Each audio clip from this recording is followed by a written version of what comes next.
Hi. Hi, so Lorraine is my oldest student, my very first Creston student, many, many years ago. 2010. 2008. 2008. Yeah. We've been studying together. Nice to see you. Kuya, we've got another Canadian, Ishirio Steve Carr, who's commented that it's nice to see more Canadians present. And he was only here for a minute or two. He's got to bow out. He's dealing with a head cold, but he's pleased and welcoming more Canadians. Okay. That's good. Just tell me when to go and I'll go. I think we're ready here. John Himman, if you would like to take over and do the more formal intro. Thank you, Hojo. Greetings, fellow Sangha visitors. It's indeed my pleasure to introduce Kuya Minogue. Did I say that right, Kuya? Minogue, as in Minogue. And Kuya Minogue. Kuya first encountered Soto Zen back in 1986. She took discipleship with Roshi Kennett's disciple, Kyogen Carlson, in 1990 and ordained with Zenku in the Silent Thunder Order in 2015. She now studies with Kate McCandless, guiding teacher at the Mountain Rain Zen Center in Vancouver, BC. Kuya lives in Creston, BC, and is a resident priest at Sakuraji. Cherry Blossom Temple. A backyard temple. She has published a book based on Norman Fischer's teachings about Dogen's Mountain and Rivers Sutra. She's helped edit Hojo's book, Razorblade, and has essays included in several Buddhist anthologies and journals. Kuya, we welcome you this morning. Thank you. Is the volume all right? Can everyone hear me okay? I don't need to yell. That's good. So first of all, I'm so grateful to be invited and honored to be invited to speak in this group and to be once again in the Zoom presence of my ordination master, Zenku, and to meet everybody that I haven't known before. As you know, I was part of this group for a number of years, and so I'm very grateful to be here and grateful to be welcome back, which isn't true for every group I've been in. So today I'm going to talk about my experiences with the Book of Serenity.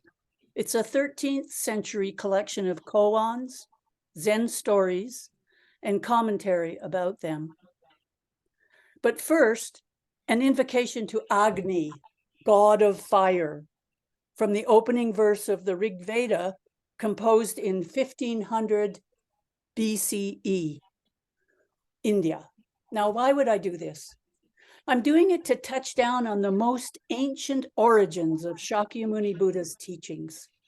I say this because Shakyamuni was raised in a privileged caste, the warrior caste, and he likely had a classic education in which memorization was really significant. He trained for 6 years with yogis in various Vedic traditions, and he mastered them all, surpassing the wisdom of every single one of his teachers. He himself may have repeated these words as part of his early morning practices. May Agni, sapient-minded priest, truthful, most gloriously great, come hither from the gods. Whatever blessing thou wilt grant unto us, O Agni, is indeed the truth. Guardian of eternal law, radiant with love, be of easy approach to us, even as a loving parent is to a child. Be with us for our well-being. That's from the first verse of the Rig Veda. So about the book, I love the way the koan stories of encounter in the Book of Serenity humanize those old teachers.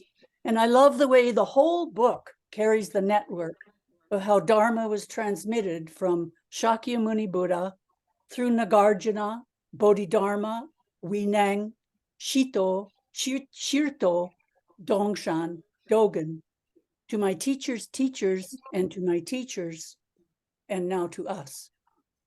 It raises awe in me when I reflect on this. And in my reflection, I see us doing the same thing as these ancient monks, bumbling along in our training, learning skillful means, and as Zenku has often said, taking care of everything, which includes taking care of me. As I read these stories about the lives of the ancients, I get a sense of who they were and what their relationships were like. And I realize that we are those monks. We are visiting each other more and more since the development of Zoom technology. And we are training with each other over long distances. We're building communities based in wisdom and compassion, just like these Chan monks of old did in the middle of war, flood, famine, and drought, just like Shakyamuni Buddha and his disciples did. We are the ancients. I am Yunyan sweeping. I am Daowu commenting. I am Dongshan's disappearing illness. Dogen admonishes us to love the ancients, and reading this book is giving me a hand up in doing so. The Book of Serenity is a collection of 100 koans, stories of encounters between and among people studying the Dharma in India and China in the 1700 years between 500 BCE and 1200 CE. Each koan has its own chapter in the book. There are layers of writers in each chapter. Wansong is the editor. He edited and commented on an anthology of koans put together by Hongji in the 12th century China.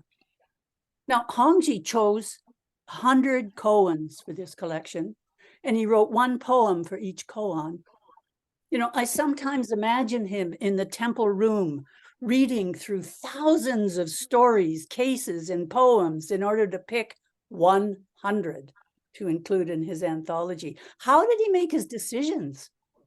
One source he used that is mentioned in the literature is said to have contained 1,746 koans.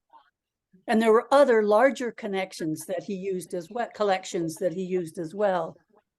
I imagine him sitting on the floor, surrounded by myriad scrolls, probably woodcut printings, because woodcut printing developed in China in the mid-500s and was popular until the invention of the printing press in Europe.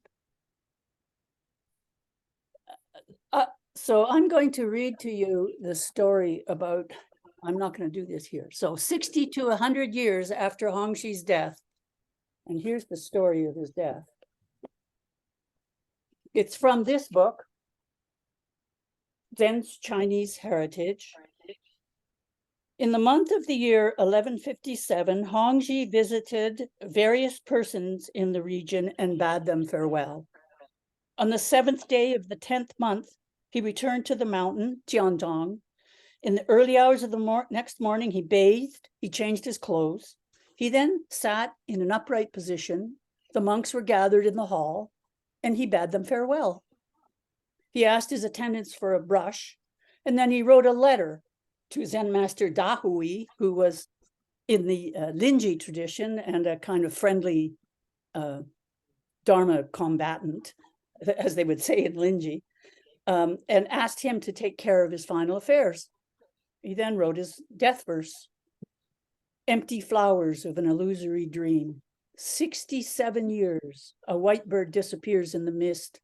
Autumn waters touch the sky. He then threw down the brush and passed away. Enshrined for 7 days, his complexion was still lifelike. His entire body was placed in a stupa, and he received the posthumous name Vast Wisdom. So that's Hongji.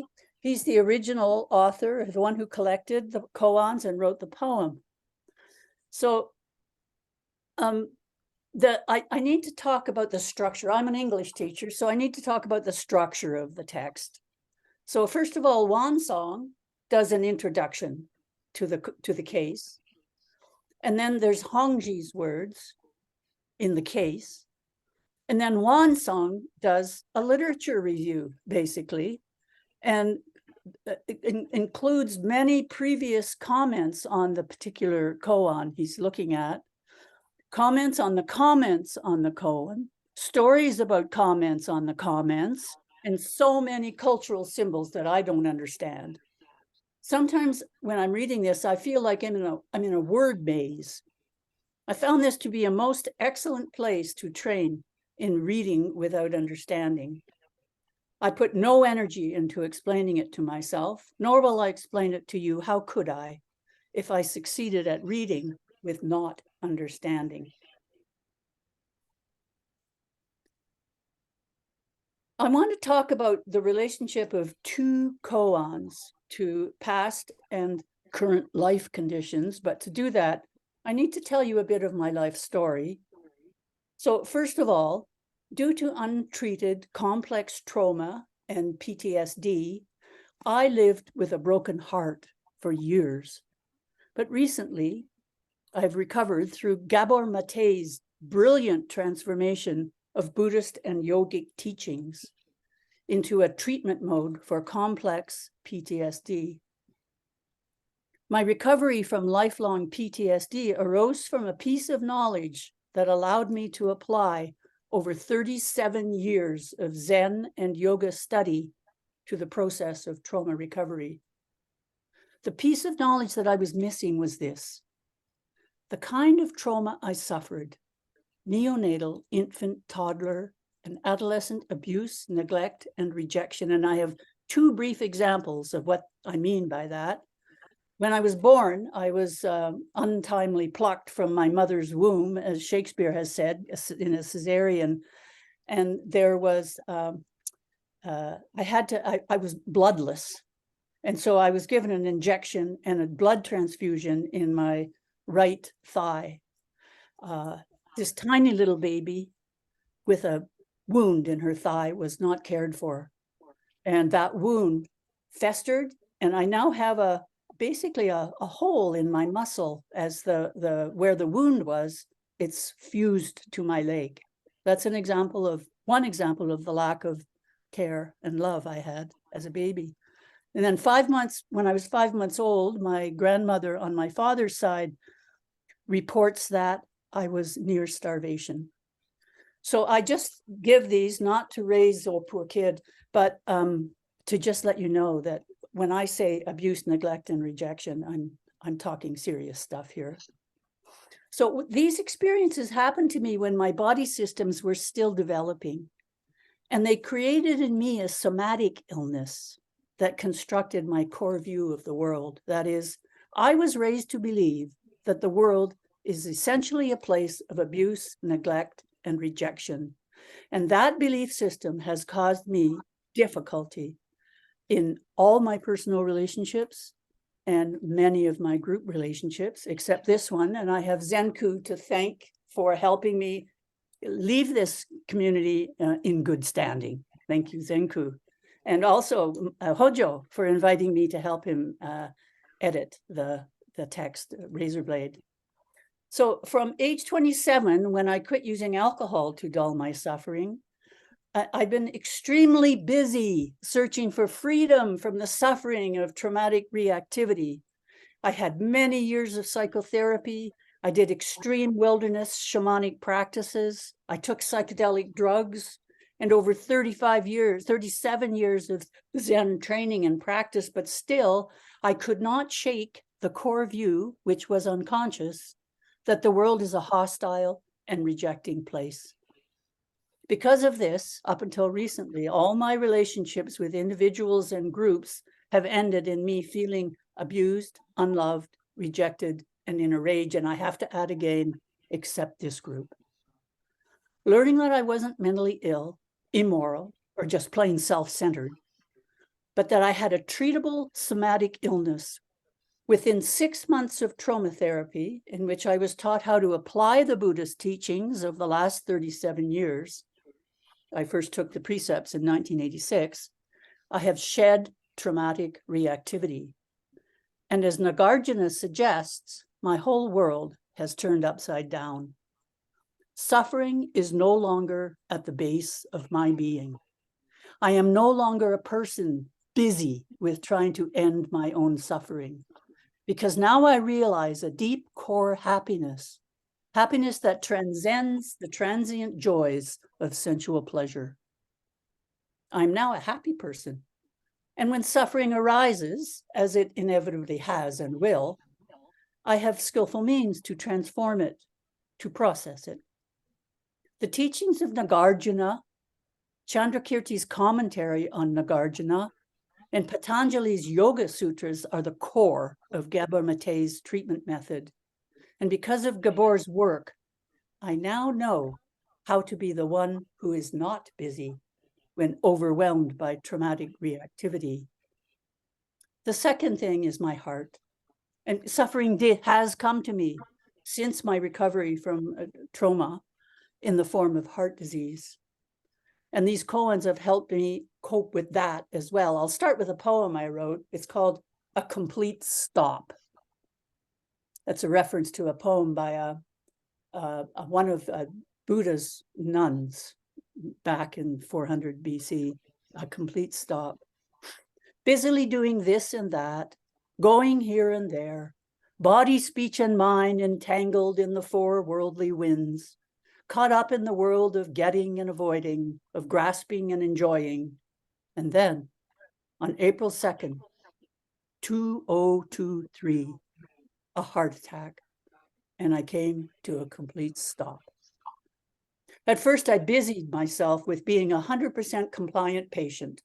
Every morning, take blood pressure, pulse rate, weight, and blood oxygen levels and chart them. Take my meds as directed, restrict liquid, sodium, and potassium intake, learn where I could go and what I could do and what I couldn't do in my new body. A Taoist friend and Qigong teacher of mine, Jason Deathridge, said it was like an early reincarnation into a body with issues.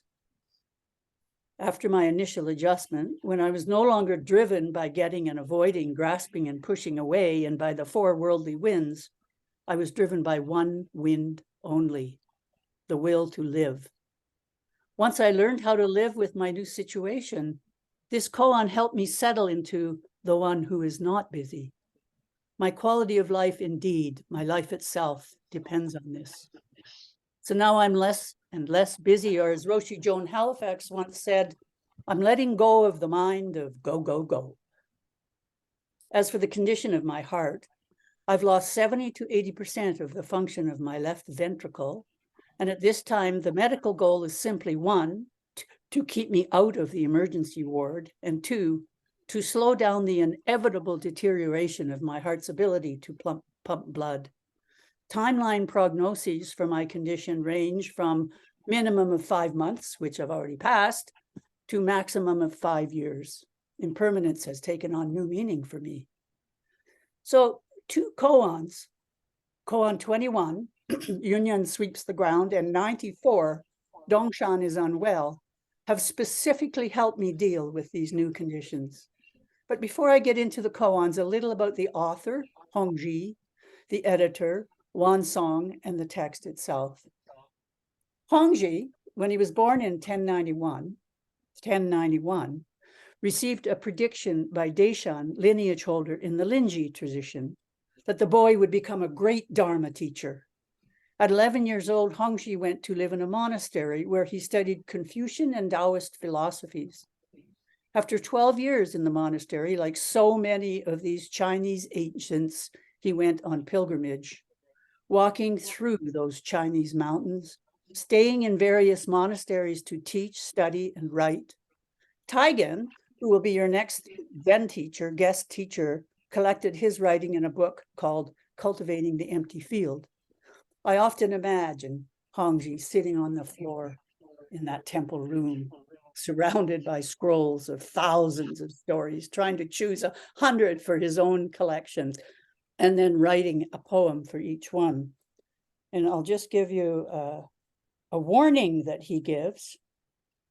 So you have the warning about this particular Dharma talk. He says, he addressed the monks. He had over 1,500 monks in the temple that he was in. When the Buddhists talk about Dharma, they're just using yellow leaves to stop babies from crying. When the ancestors transmit the teaching, they're just making empty-handed threats. When you reach this point, you must attain self-cessation, self-realization, and self-clarity. The Buddha is realized in each individual person, and the Dharma can't be passed to you by someone else. If you understand this manner, in this manner, you are a great adept, a true patchrobe monk, and you have successfully completed the affair. Brethren, how, after all, will you finally find peace, the one who is not busy? Just wait for the snow to melt, and naturally, spring will arrive. So that's Hongzhan, and he's the original writer. So then there's Wansong, who is the second editor. Hongzhi gathered the koans and wrote the poems, and then about 60 years later, 60 to 100 years later, which was 9 years after Hongzhan died,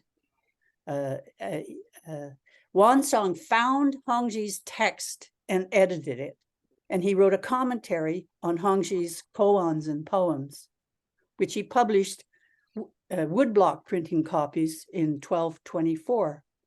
Now, this is 3 years before Dogen left Jingade Temple and returned to Kyoto. And I was fascinated when I learned that Dogen was in China at Jingde Monastery, where Hongzhi had been the abbot, and he was there when the first publication of the Book of Serenity came out. Dogen was in China 1223 to 1227. And they say that Wansong's commentary edition ensured the survival of Hongzhi's koan and came to be regarded as one of the seminal texts of the Qiaodong school, which is our school, the Soto Zen school. Some scholars say he helped revive the Qiaodong lineage with this Book of Serenity.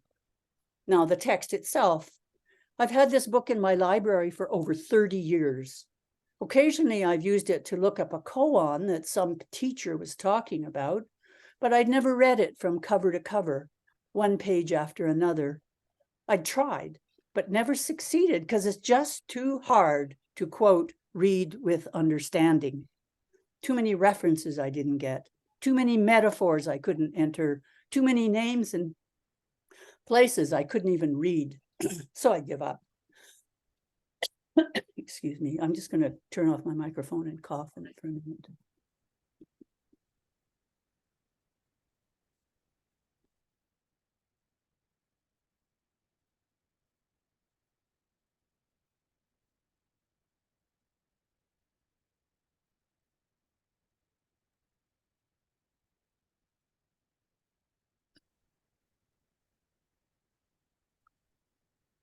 I didn't know then, but I do know now that I was making the mistake of trying to read this text as I would have read a Philosophy 401 textbook with understanding.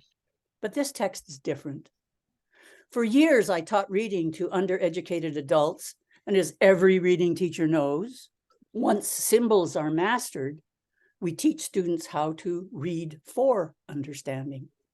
But as I said, these koans and commentaries are laden with obscure references to people, events in classic Chinese history, social comment, poetry, ancient Chinese folk tales, and stories about encounters between and among these ancient Chan Buddhist teachers. So it's really futile for me to try to read for understanding. It took me a long time to give up. So rather than struggle with that, I have learned to do the opposite. Whenever I notice myself struggling to understand what I'm reading, I stop, come back to the words, and with nothing added from my own mind, drop the effort to understand It's an interesting way to read. Each time I notice Buddhi, my human intelligence, which is different from the intellect, stopping to think about what I've just read, or to run a subtext that analyzes what I'm reading, or to zone out by connecting a word, a phrase, or a sentence to a memory, fantasy, a conditioned concept or desire, I'd interrupt myself and return attention to the words on the page, to what I like to call shikan reading, simply reading. I call this the practice of reading without understanding. But sometimes using this method, I get a peek into a new way of understanding, one that doesn't involve a lot of thinking. I'd suddenly know something new, but not in my intellect or my intelligence. I could feel knowing and understanding in my body as a new somatic condition.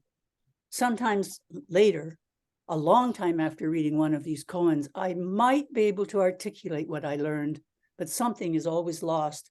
And no matter what I say, like the Zen teachers of old, I can never express more than 80%. Now, let's get to the koans.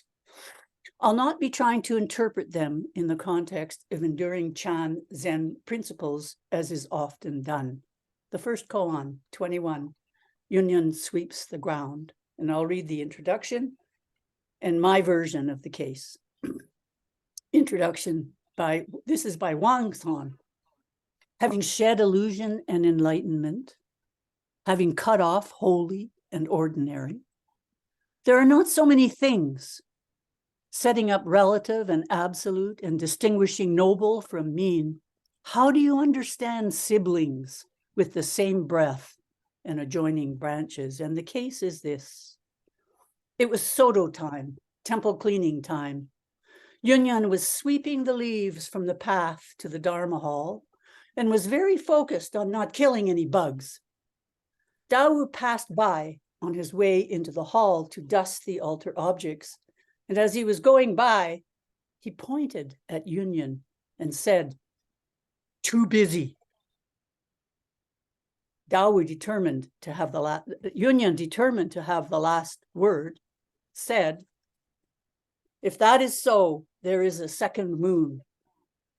Yunyan stopped sweeping, made eye contact with his elder brother, held up the broom, shook it in the air and asked, "Then which moon is this?" That's the story. Dao and Yunyan were brothers, for sure Dharma brothers, but many scholars say they were also natal family brothers. They trained together under Bai Zhang, the person who said a day without work is a day without food, and several other teachers. They traveled around like many of the monks did in those days.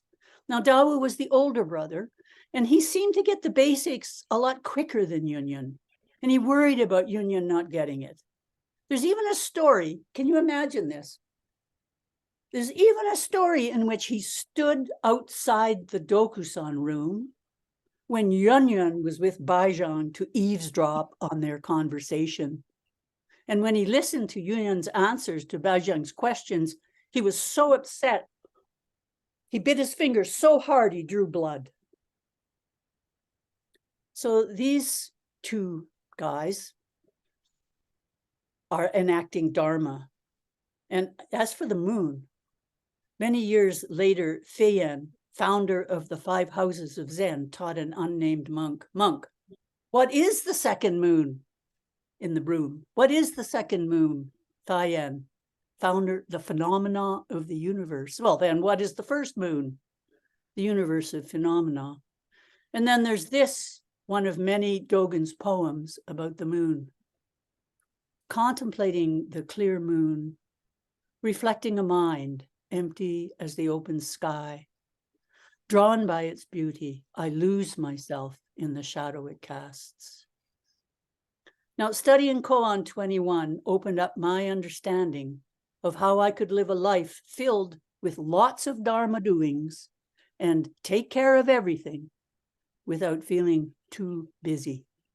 It has enabled me to, in the midst of busyness around my medical needs, around my unsuccessful lifelong struggle to change harmful behaviors rooted in trauma, it's helped me settle into a way of being which is not busy, into an inner state of not grasping or avoiding, into just one thing after another, doing what needs to be done.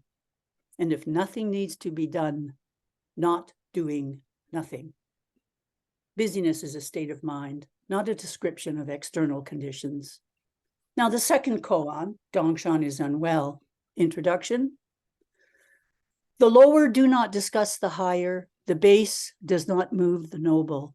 Even if you can control yourself and follow others, you still cannot toil at the heavy by means of the light. When the physical elements are out of tune, how does one attend and nurture? A question very close to my heart at this time. And the case. So Dongshan's in his bed. He's really sick. This story comes close. It's 94 and there's only 100, and the text is organized chronologically, really. So I think he was close to death, or not feeling very well, that's for sure. And a monk comes in, just any old monk comes in and says, "You are ill, teacher, but is there anyone who is not ill?" Dongshan said, "There is." The monk said, "Oh, does the one who is not ill look after you?" And Dongshan said, "I have the opportunity to look after him." The monk said, "How is it when you look after him?" Dongshan said, "Then I don't see that he has any illness." Things seem upside down here.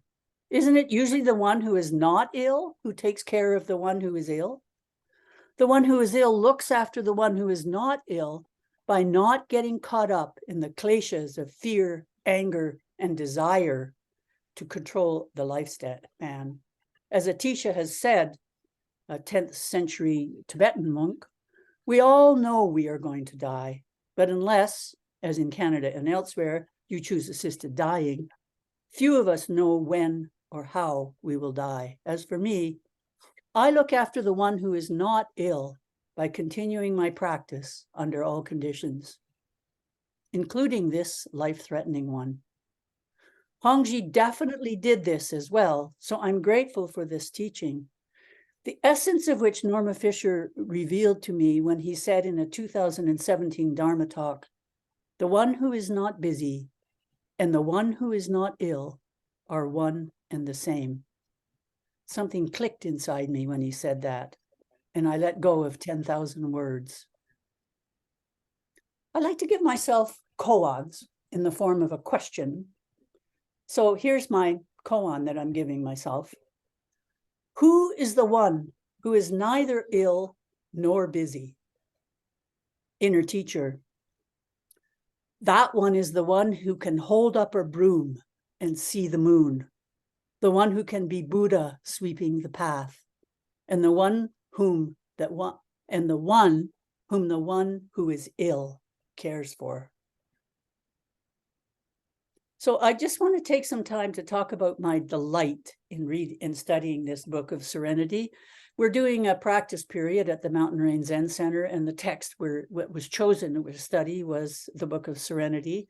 And I've been, I'm on koan 67. I've been reading one koan every morning and taking some time to sit with it. And these are the delights that I found. I delight when I find an ancient Chinese folktale that I can use in talks that I give about earth recovery to climate action groups. I love quoting these old guys to the climate action groups. But language often gets a bad rap in Zen. And there are many warnings about not getting caught up in the conceptual world through language that influences our thinking.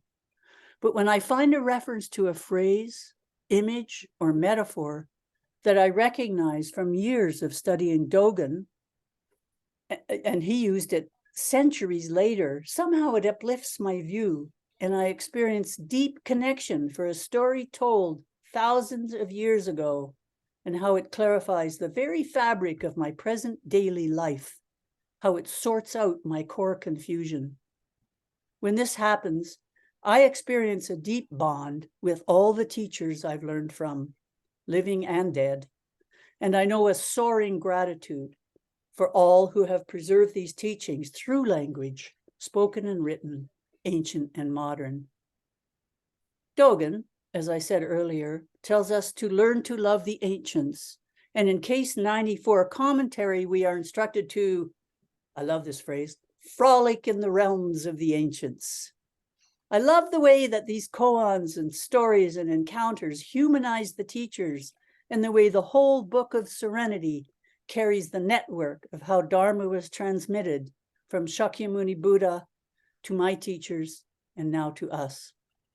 It raises awe in me when I reflect on this. And in my reflection, I see us doing the same thing as those old monks, bumbling along in our training, learning skillful means, and as Zenku has often said, and I repeat because it's been a very important phrase to me, taking care of everything. As I read these stories about the lives of the ancients, I get a sense of who they were and what their relationships were like. And I realize that we are those monks. We are visiting each other and training with each other over long distance. We're building communities based in wisdom and compassion. And just like these Chan monks of old did, just like Shakyamuni and his disciples did, we are the ancients. I am Yunyan sweeping. I am Dao commenting. I am Dongshan with an illness. Reading this text gives me a hand up in my quest to love and frolic with the ancients. Well, I'm not a transmitted Dharma teacher, so in my current lineage, this is not an official Dharma talk. It's just a story about how I meet the koans from my current condition, and about my relationship to the moon, that is, to Buddha mind, and how I'm meeting my life as it is right now. 1,500 years after these koans were recorded in the Book of Serenity. To me, that's a miracle. So I'm going to close now with a quote from Shinman Michael Newton, one of the Dharma teachers at the Mountain Rain Zen Center, where I'm currently studying. Shinman said, when we had a full moon, "This month's moon is the same moon as the one that all our ancestors have gazed at." And so with this statement, Shinman confirmed my present experience of interpenetration with the ancient stories in the Book of Serenity. So that's my talk. That was fun. And any comments or questions?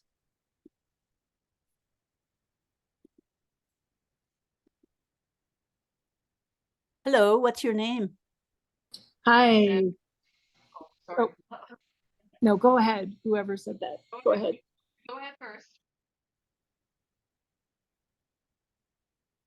Hi, Kuya. Hi. Sorry, I was a little bit late. I had a service. I just wanted to thank you for your enthusiasm, because sometimes mine wanes a little bit, and you're always an infusion of joy for me. So I want to thank you for that. And I really liked your idea of reading. Did you say reading without understanding? Is that how it ended up? Reading without understanding. I really liked that whole crochet link of figure. That was wonderful. So thank you very much, Kuya. So lovely to see you again. Yeah. Now I know that you've done a lot of reading that we probably don't understand. So I can understand why you feel that way. One point of order.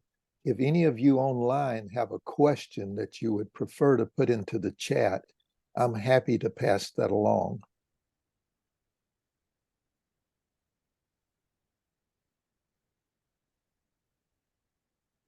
There's a question in the room, the hand up back there.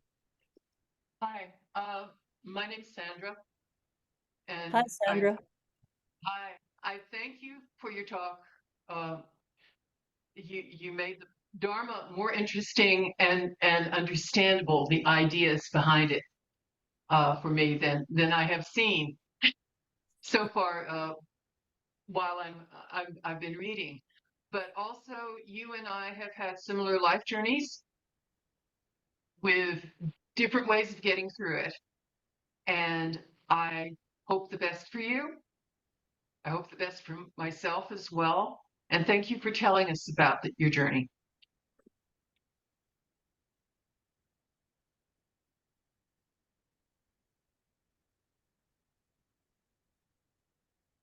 So, Hojo, what are you thinking?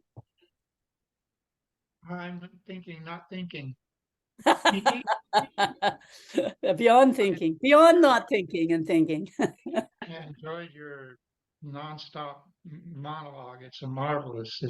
You should be a monologuist. You should go on TV. One thing you reminded me of, well, many different things as you were going through all of this, touching on a lot of my favorite things. But one was Buddha. I can't remember which chapter it was. I think it was in the Lotus Sutra, where all the gods, bodhisattvas, mahasattvas come from all the other planets, and they all volunteer to take over when he dies here on Earth. And he says, no, never mind. He says, you can go back where you came from. He raised up all the bodhisattvas out from under the earth. So I always made the point when people ask about that is, who do you think they are? Yeah, That's us. us. Yeah, It's us, right? yeah. Zenku, But I'm so happy to see you and T. Hi, T. Yes, no, wonderful talk, Kuya. I enjoyed it very, very much. Thank you for that. A lot packed in there. I really enjoyed seeing your enthusiasm. You look great, by the way. And so anyway, but the thing that really struck me, a number of things, but one I think bears repeating, the idea that when we read the Dharma, when we study the Dharma, when we read sutras, and of course when we read koan, yeah, we have a little bit of we need to get into a mode of not worrying about intellectually understanding. It's okay if we have some intellectual understanding, I think, but I think it's really marvelous to approach it and just try to get out of the way and let it inform you in a in a more subtle way. We, as you know, we recently studied the Shurangama Sutra, and this idea, this notion of just letting it inform us. Don't think that you don't understand it. Let that get out of the way so that you can just just receive it, and not struggle with it. So thank you for bringing that up, and I'm glad. It should be a practice of ours. I agree with you, and so thank you for setting that example. So T, you're an old teacher. What do you think about teaching reading without understanding? I only taught elementary. And so it was really important for the children to kind of have an idea of what they were reading because of the comprehension testing. But I think now as an adult, I do what you guys do. And many times I'm reading something and I go, it's okay if I don't quite get all of it, just keep going, just let it go. So yeah. And half the time I don't know what I'm getting and what I'm not getting until later. Exactly. Agreed. Yeah. I do have a quick point on that from something of a pedagogical perspective. You mentioned memorization, how important it was early in the transmission. And we stress that here. I've set most of the Soto liturgy to music. And in doing so, you have to memorize it. I mean, you just automatically memorize things when you set them to music. But what happens is something different from understanding. I think of it as something like assimilation. Once you memorize something, it just soaks in, and then every once in a while you'll have kind of an aha moment where you kind of realize what that's pointing at. So I recommend memorization, that we should all pick up this lost art and try to use that in concert with our study. Yes, I agree with that. Right now I'm memorizing the Yoga Sutras. The first one is now the study of yoga. The second one is yoga is the stilling of the fluctuations of the mind. I love that. Yeah. And then the third one is once you've stilled the fluctuations of the mind, they don't say Buddha nature because it's Vedic. You can begin to approach the realization of your own true nature only after stilling the fluctuations of the mind. The first 3 Yoga Sutras from probably 1100 BC, India, long before the Buddha. Yeah. Remember the name Patanjali? Was it Patanjali. Patanjali? Yeah. Yeah. I'm studying Sanskrit, so I have the pronunciation right. That's the chapter I'm on now. I think everybody can see why I asked you to edit my book. That was a wonderful experience, Hojo. You know, it was like I was in a state from having made the decision to leave the Sangha, which was a very difficult thing for me to do. But Kate's closer and she's a woman and she's Canadian. And Sure. I was in a state which working on that text with you really held strong my connection to the Atlanta Soto Zen people and the Silent Thunder Order. And I'm very grateful for that. Wonderful. Me too. And grateful toward you. And the parts that we excised with your huge purple pen, I archived. So there's a whole nother book waiting to be published. So I haven't seen Thomas for ages. We got so close when I was in Atlanta. We were like Dharma, sister and brother, totally. How are you doing?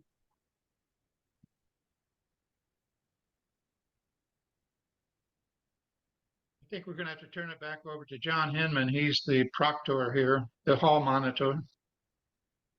Let's see here. Thomas, did you want to come off mute and say something?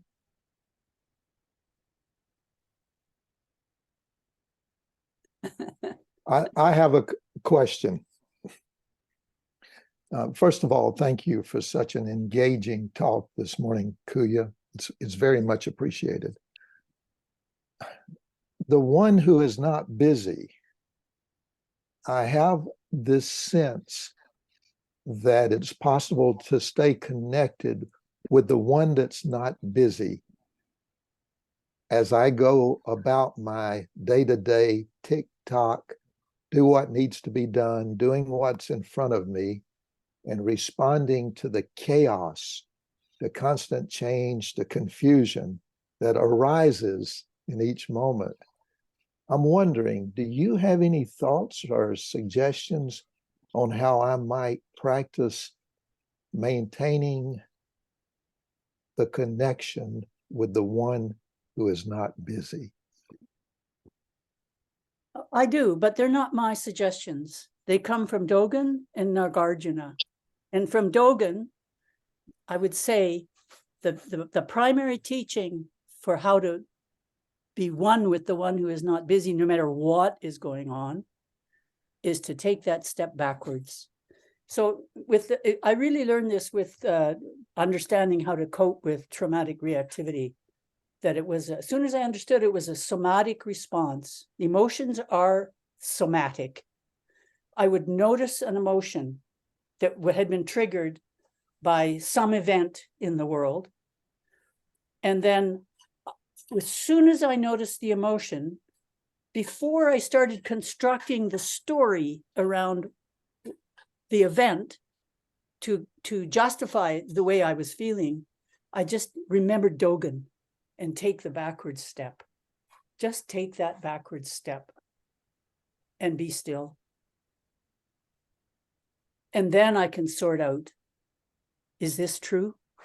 What is this? Oh, I'm not being rejected here. I'm fine. This is fine. This is my core delusion that I'm constantly being rejected, abandoned, neglected. And when I take a step back from that somatic reaction, I can use my intelligence, buddhi. This is not the intellect. Buddhi is the Sanskrit word. I can use my intelligence to let go of the story. It's the stories that make me feel busy. not the activities.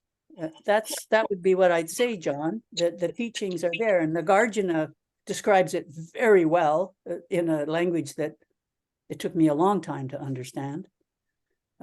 This idea that I am not what I perceive. My core self is not what I'm perceiving. There's something deeper, stiller, more still, quieter, Buddha mind. That's how I'd answer that. Thanks, John. Thank you, Kuya.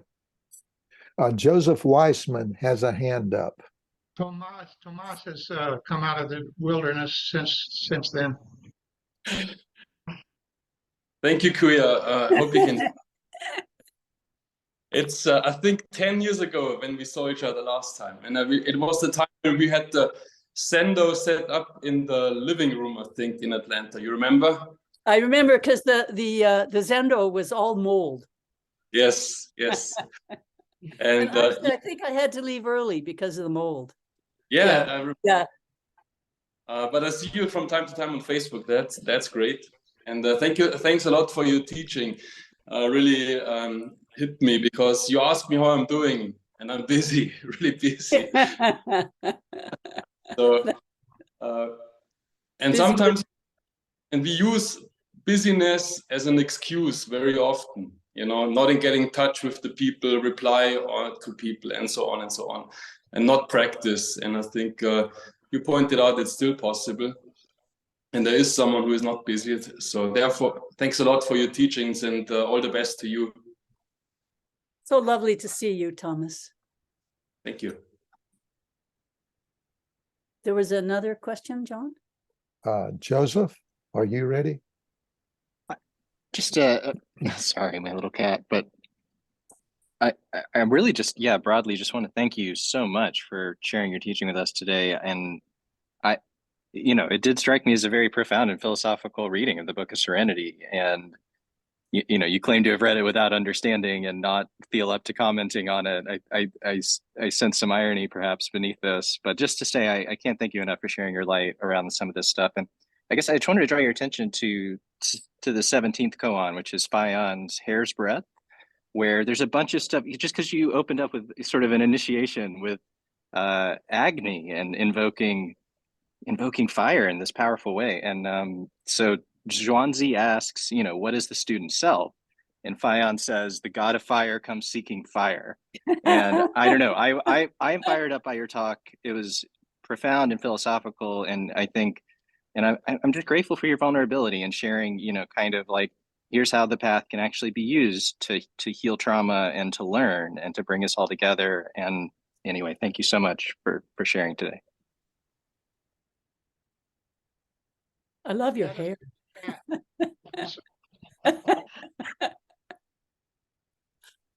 Taishin, we haven't connected for a long time.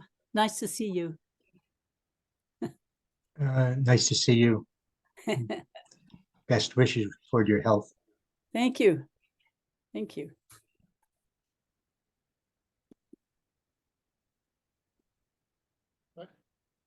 We have one in the room here. We have more than one in the room, but we have one willing to speak. Step over where I can see you all and say hello to everybody that remembers when the Zendo was moldy. Thank you so much for your talk, Kuya. It's great to see you. It's great to see everybody else online. We don't have like the whole spread because there's so many people online, we can't even fit them on the screen. So I know Tomas is out there and Teshin is out there and Joseph, I know all the people are out there. And I just want to say hello and thank you so much. I don't have, I was thinking about the busyness and the two quotes that popped out at me. One was the one from Norman Fischer, and I really appreciate that. I wrote that one down. The one who is not busy is the one who is not ill. And, and I was thinking, obviously that's more than just physical illness, right? That's just sort of our mental craziness in general. And you said something else earlier about when there is nothing to be done, not doing nothing. and I love that. And I was kind of trying to unpack that. And I'm like, wait, that's a double negative. Is that not does that mean doing one thing? I'm still a little bit confused, but kind of to stay on that, Tomas brings up busyness and we all talk about busyness. And I can remember very distinctly periods of my life where I was bored. And I noticed that we don't have boredom anymore. There is no boredom anymore because there's so many things to be done. But I think we create a lot of these for ourselves, right? And I think, you know, the little computer in our pocket has created this for ourselves. There is no boredom anymore. And I wonder, you know, when we're talking about getting in touch with the one that's not busy, it also seems like there's also a very practical message here. In addition to getting in touch with the one that's not busy, creating a life where we're not so busy, right? I think that that's absolutely possible. And I think, you know, Thomas said, you know, we use busyness as an excuse. And I think we almost use busyness as an excuse not to clear the busyness from our lives. And when that gets cleared, when there's a space where boredom potentially could sneak in, it seems like if you have a practice, there's so much more that opens up during those spaces. And I just wonder if there's a more practical message here than just getting in touch with the one that's not busy. Maybe there's a more practical message about creating a life. And obviously we go through phases of our life where that's just not ever going to happen. And then there are phases of our life where it could happen, but we just don't let it, or because the world is kind of upside down. And I just wonder maybe if you could comment more on what you said about when there's nothing to be done, not doing nothing. And then this idea of sort of taking care of everything that needs to be taken care of.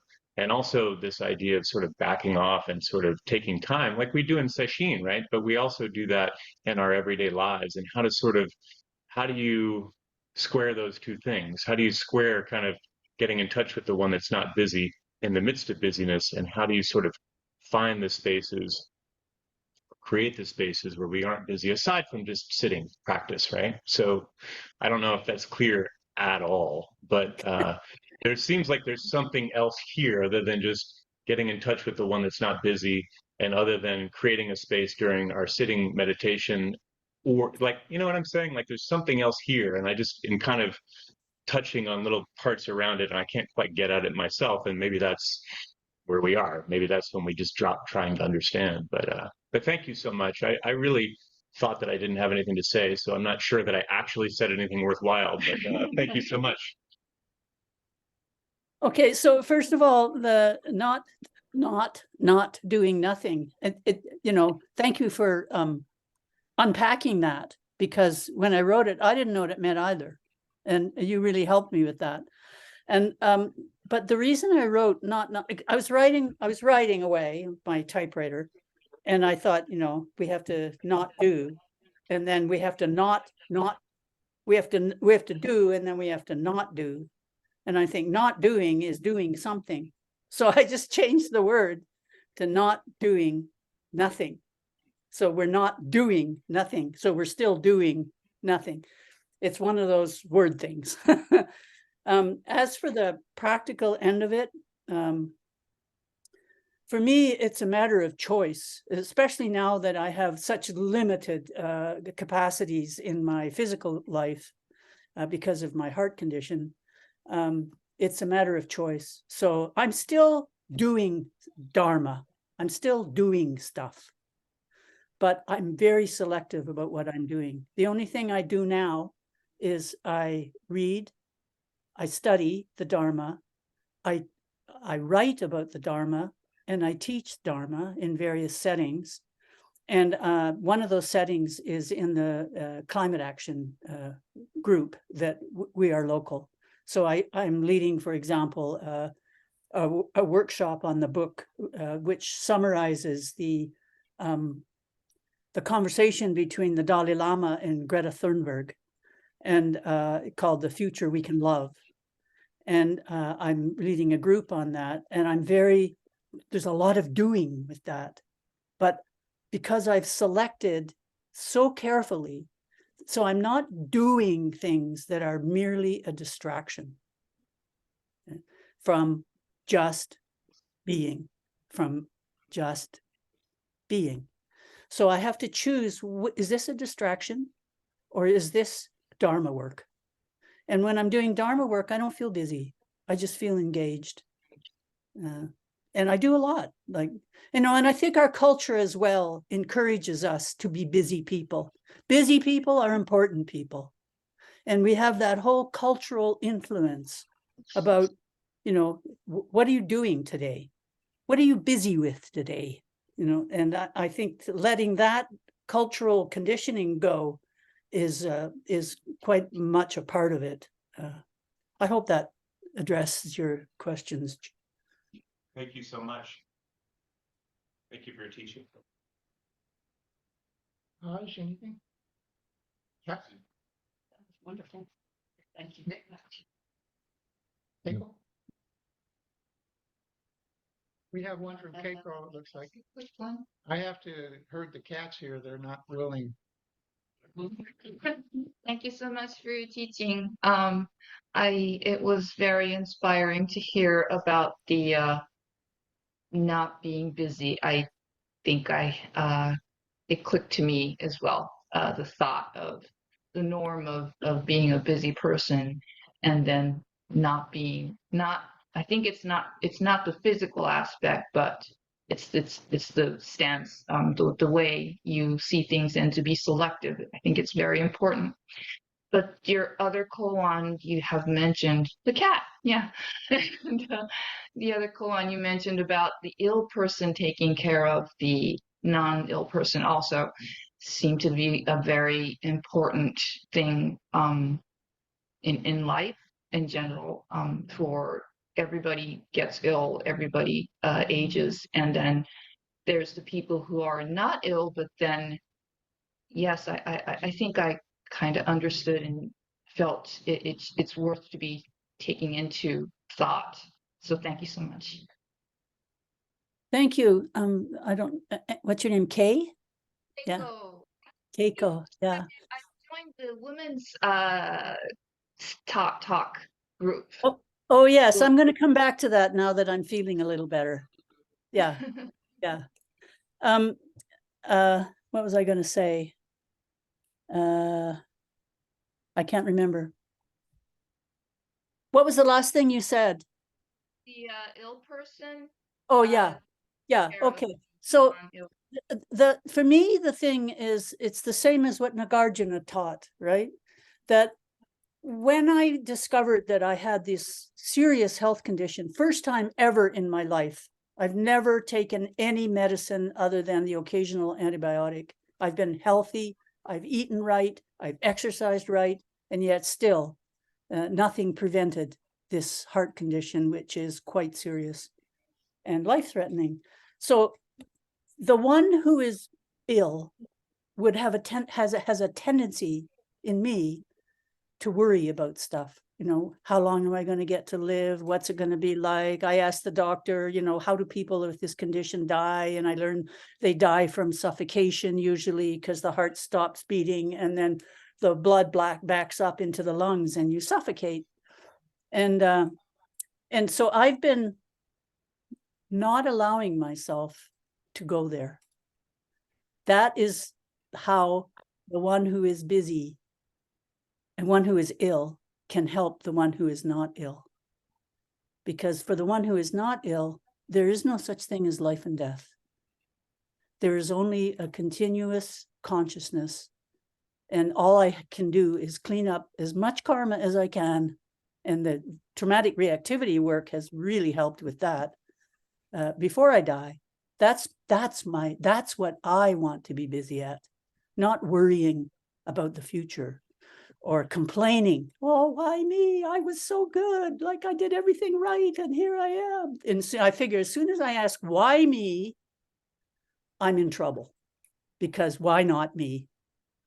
Yeah. Thank you. And it's such a silly thing, but me personally, sometimes I might be at home feeling a little depressed, and then I have 3 cats, and they come up and they seem looking at me, looking kind of worried, and like looking at me, when are you going to feed me? So in a sense, that's me trying to be not ill for the non-ill people. Or thank you so much.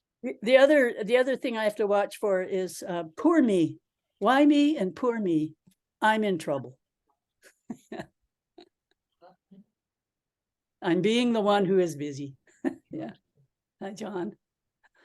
John. Kuya, but before we run out of time, I'm wondering, I noticed several comments about you. You talked about your personal uncovering of childhood trauma. And my sense is we all have some of that in some form or fashion.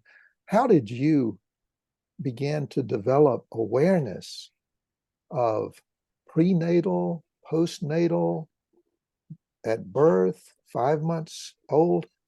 How did you find your way into connecting with that kind of trauma? What were the first steps there? Well, I think my whole life has been about that. Like, first of all, I drank from the age of 13 to 27, and then I quit drinking and I went into Alcoholics Anonymous, and I learned a lot there. But about the traumatic roots of alcoholism. And then that didn't work for me anymore because of the deity aspect. And so then lately I've been dealing with a group called Recovery Dharma.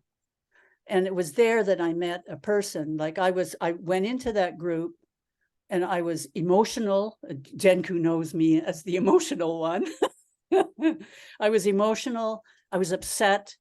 And one of the people there was a trauma therapist. And she said, because I had gone in, did what I usually do, which is one of my ways of coping with trauma has been to be the one in the know. So I've done a lot of study. And I went into that first group as the one in the know. I know all about this. I know all about the Buddhist teachings, blah, blah, blah. And then later I felt embarrassed because it was so ego-centered, what I had said there.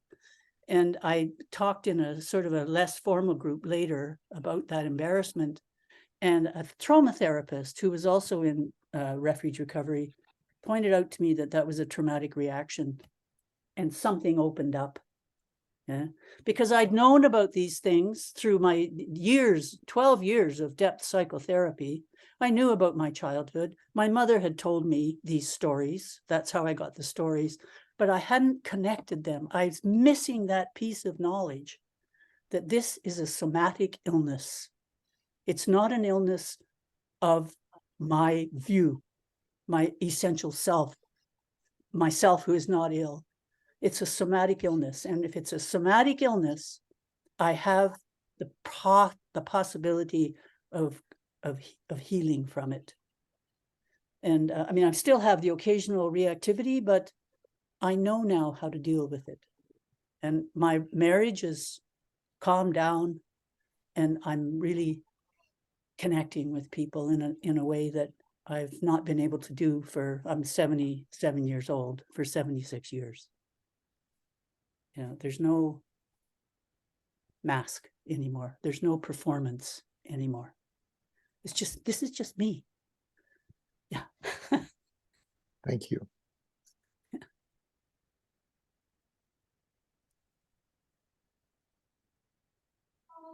Anyone else online want to get a last question in? I saw Hojo's hand go up. When everybody else finished, I just had a couple of comments, closing comments. Corona.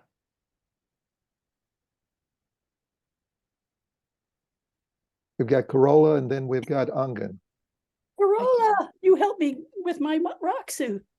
That's right. I certainly did. Yeah, I still have it. Still wear it. I really enjoyed your part about not being busy. And to me, not being busy is to allow the 10,000 beings to come forth and manifest themselves. And I think of this in when we meet somebody, often the first thing we do in our minds is get busy and start sorting, old, young, black, white, male, female, useful, not useful. This is a busyness that is really pretty toxic. And in our conversations, instead of being not busy and letting the other person manifest, we're simply marking time until we can get our 2 cents in. That's And very busy. but we do that, and we're conditioned to do that, and learning to recognize that and trying to let go of it, I think, is an important part of my practice. And I appreciate your talking about it.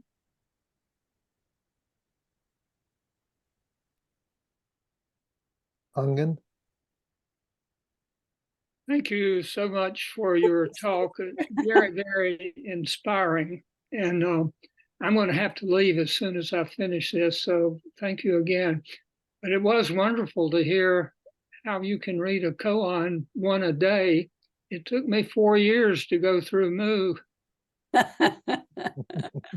Yeah, you might have been trying to understand it. Yeah. For 4 years, I tried to understand it. Yeah, I know. I gave up. Thank you. Anyone else before we pass the mic to Hojo?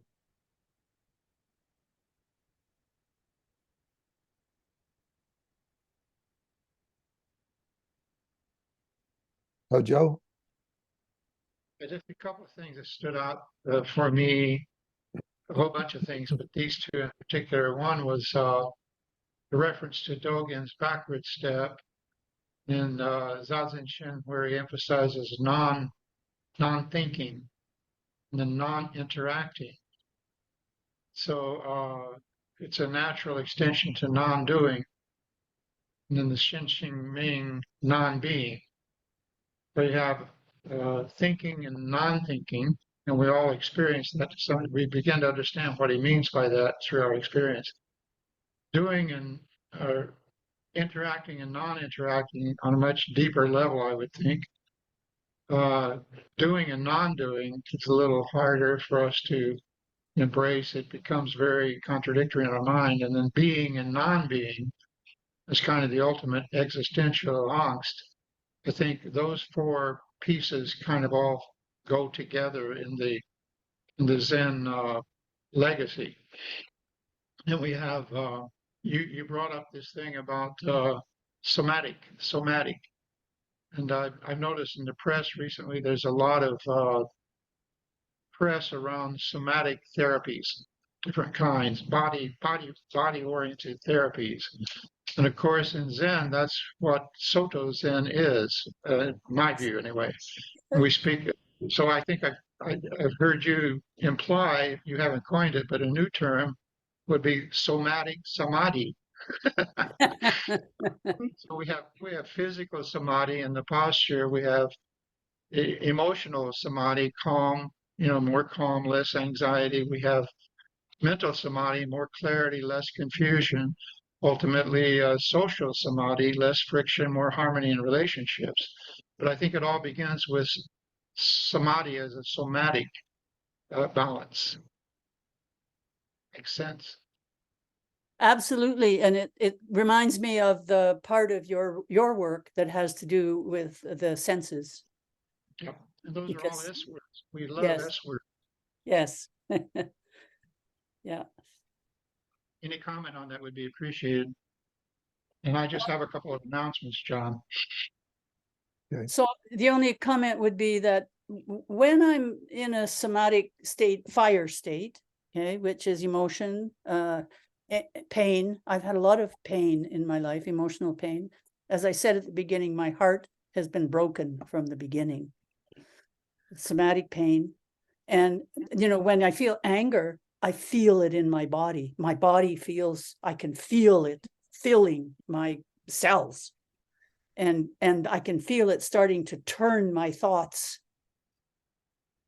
Yeah. And that's this idea of somatic samadhi is really about knowing how to calm down the fire in the senses so that we're this is from my background in Qigong. I'm a Qigong teacher, or have been in the past, to calm down the fire and to bring in the water element to make everything calm, fire, water in equal balance. And that to me would be a description of somatic samadhi. Yeah, wonderful.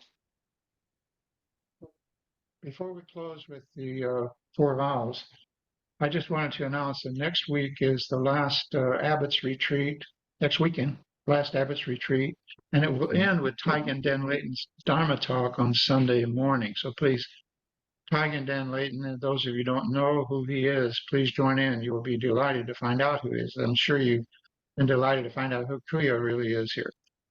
So please join us for that, and go online, check out our programs, if you will. We're seeing a resurgence in in-person attendance. I know that's difficult for most of you. Kuya would have to come a long way to be here, but she's done it before. We don't go on the tiptoes of practice anymore, pilgrimage, but I guess we could. Thank you, Yes. Kuya, for a wonderful It's insight. a long walk. It's a long walk, Hojo. I'd have to walk through the Mission Mountain. Could be my first stop. You have plenty of way stations along the way. Yeah. Then Wichita.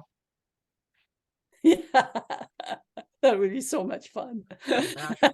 Bicycle, motorcycle. Hojo, one follow-up on your comments. First, Kuya, once again, thank you so much. We've had a good turnout online this morning, and thank you for giving this generous Dharma talk to a number of us. Just a little bit of a teaser for next week for those who may not be familiar with Taigen Dan Layton. He is the Dharma successor of Tenshin Reb Anderson.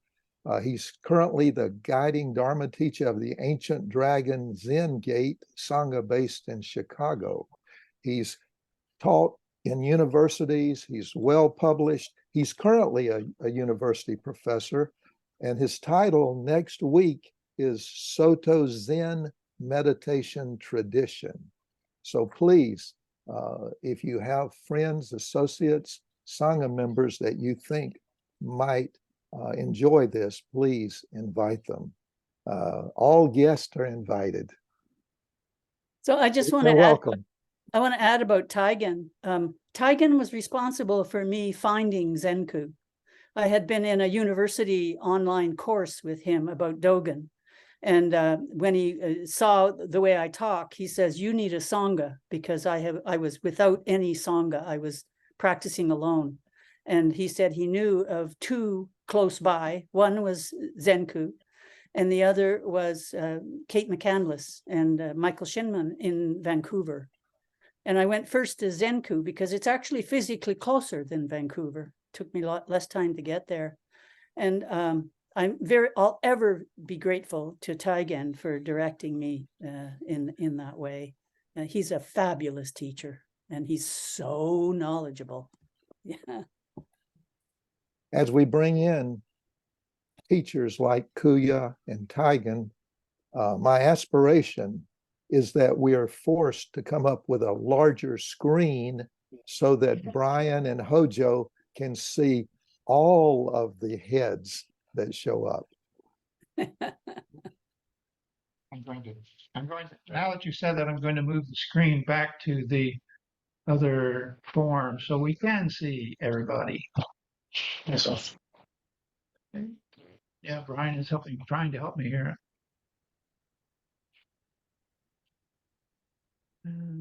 Which one do we want? That one? Yeah. Oh, I did. Click the view on the top view, the first one you're going to click. We have a young man here who knows what he's doing. Glad there's at least one.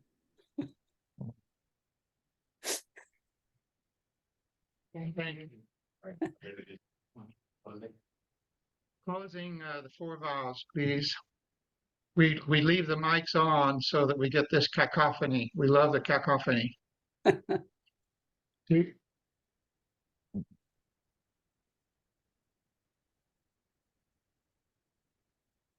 Beings are numberless.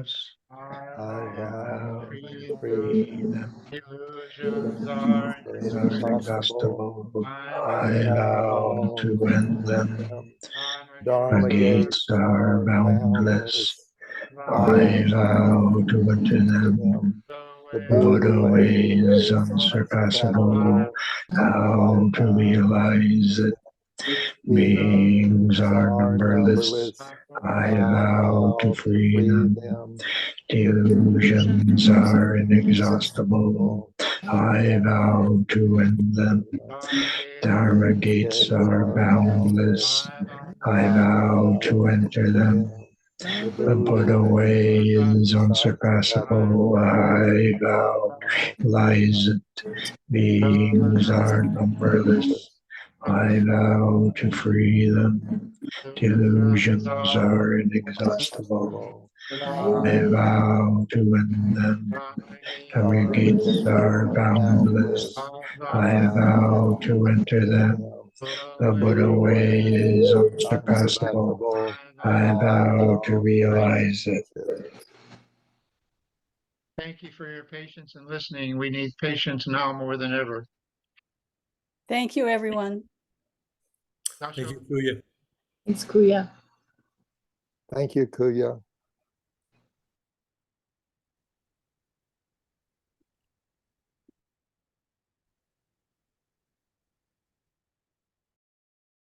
I can see the laundry. Who's waiting for you? Thomas. That would be. I cannot get the way out here. Now here we go. Okay, bye bye. You're no handsomer, Tomas. But at least I've seen a picture of Tomas, so it's He does look better.